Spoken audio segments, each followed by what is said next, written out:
লিখেছেন, আমার মা ইদ্যত অবস্থায় আছেন, ডাক্তার তাকে ডায়াবেটিসের কারণে দৈনিক হাঁটতে বলেছেন, তিনি কি হাঁটতে যেতে পারবেন? হ্যাঁ, এটি তার ট্রিটমেন্টের অংশ হিসাবে, চিকিৎসার অংশ হিসাবে তিনি হাঁটতে যেতে পারেন এবং প্রয়োজনীয় হাঁটা চলা যেটুকু না করলে নয় সেটুকু তিনি অবশ্যই করতে পারবেন। এবং এর ফলে যদি তার বাইরে যেতে হয়, ভেতরে যদি এরকম পরিবেশ না থাকে, এরকম জায়গা না থাকে, তাহলে সেটা জায়েজ হবে। এরপরে প্রশ্ন হলো, আমি একটা মাদ্রাসার সভাপতি, প্রিন্সিপাল সাহেব আরো 2টি মাদ্রাসা পরিচালনা করেন। অনেক সময় তিনি এক মাদ্রাসার গোরাবা ফান্ডের টাকা আরেক মাদ্রাসার ছাত্রদের পেছনে খরচ করেন, এটা কি জায়েজ হবে?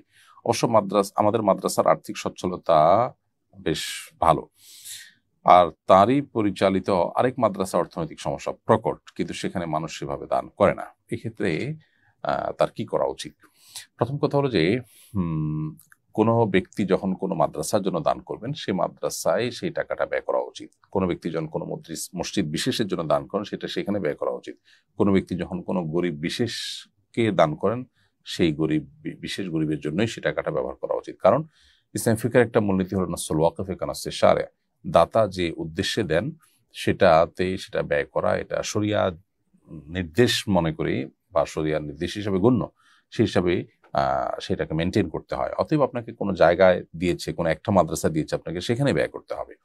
হ্যাঁ, যদি এমন হয় যে এখানে যে ডোনেশনগুলো ছিল এগুলো জেনারেল ডোনেশন, সেগুলো এখানে ব্যয় হওয়ার মতো আর জায়গা নেই, তাহলে সেক্ষেত্রে পার্শ্ববর্তী বা অন্য কোনো মাদ্রাসায় সেটা ব্যয় করা যেতে পারে, সেটা নাজায়েজ হবে না। অতএব আপনাদের মাদ্রাসার প্রিন্সিপাল সাহেব মানুষের কাছে যে মাদ্রাসার কথা বলে নেবেন টাকা, সেখানে খরচ করতে হবে।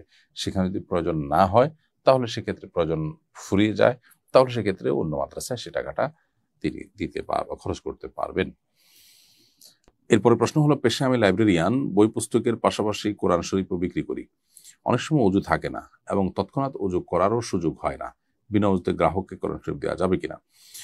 বিনা অজুতে কোরআন সরাসরি স্পর্শ করা যাবে না। প্রয়োজনে মুহূর্তে আপনি রুমাল বা পলিথিন ইত্যাদি বা কোনো কিছু দিয়ে ধরে আপনি প্যাকেটে ভরে তাকে দিতে পারেন, কিন্তু সরাসরি কোরআন যখন আপনি নাড়াচাড়া করবেন বা ধরবেন, তখন সেটা অজু ছাড়া ধরা যাবে না। এটাই হলো সংখ্যাগরিষ্ঠ আলেমদের মত এবং নবী সাল্লাল্লাহু আলাইহি ওয়াসাল্লাম বহু সাহাবায়ে কেরাম থেকে বিভিন্ন হাদিসের আলোকে প্রমাণিত।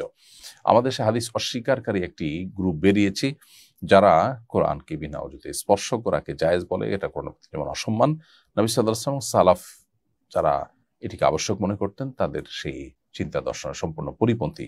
ব্যাপারটি অনেকটা এরকম যে কোরআন হাদিস সাহাবীদের বা রাসূলুল্লাহ করিম সাল্লাল্লাহু আলাইহি ওয়াসাল্লামের চাইতেও এই যুগের এই সমস্ত মানুষগুলো বেশি বুঝে উঠে নিজেদেরকে দাবি করছে, এমন একটি ব্যাপার। বিধায় পর আমাদেরকে সতর্ক থাকতে হবে। এরপরে প্রশ্ন হলো, পিতার মৃত্যুর কতদিন পর ছেলে বিবাহ করতে চাইলে বিবাহ করতে পারবে? অনেকে বলছেন 40 দিন অপেক্ষা করা উচিত। উত্তর হলো, পিতা কিংবা মাতার মৃত্যুর পর ছেলে কিংবা মেয়ের বিয়ের জন্য নির্দিষ্ট কোনো সময়সীমা নেই যেটি অপেক্ষা করে তাকে তারপর বিয়ে করতে হবে, এরকম কোনো সীমানা শরীয়ত নির্ধারণ করে দেয়নি। পিতার বা মৃত্যুর পিতা বা মাতার মৃত্যুর পর যে কোনো সময় বিয়ে করা যাবে।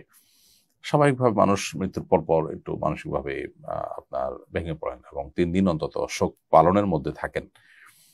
সাধারণ অবস্থা, সর্বাবস্থা যে কোনো আত্মীয় স্বজনের মৃত্যুতে 3 দিন পর্যন্ত শোক পালন এর কথা হাদিসে বলা আছে।